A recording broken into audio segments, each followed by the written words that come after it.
இயேசு கிறிஸ்து சிலுவையில தொங்கின பொழுது பேசின 7 வார்த்தைகளை நம்ம தியானிக்க இருக்கிறோம். முதலாவது வார்த்தை லூக்கா எழுதின சுவிசேஷம் 23வது அதிகாரம் 34வது வசனம். அப்பொழுது இயேசு, பிதாவே இவர்களுக்கு மன்னியும், தாங்கள் செய்கிறது இன்னதென்று அறியாதிருக்கிறார்கள் என்றார்.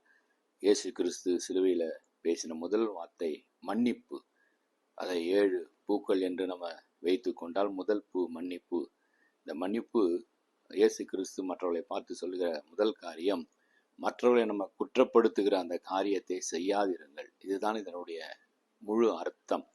இயேசு கிறிஸ்து தன்னை காட்டி கொடுத்தவன், தன்னை விட்டு ஓடி போன சீடர்கள், அவரை அடித்தவர்கள், அவரை அவமானப்படுத்தினவர்கள், துக்கப்படுத்தினவர்கள், சிலுவையில் அறைந்தவர்கள், அத்தனை பேருக்காகவும் பிதாவே இவர்களுக்கு மன்னியும் என்று சிலுவையில ஜெபித்தார். அதே மனநிலையை, அதே சிந்தையை நாம பெற்றுக்கொள்வோம், மற்றவர்களை மன்னிப்போம்.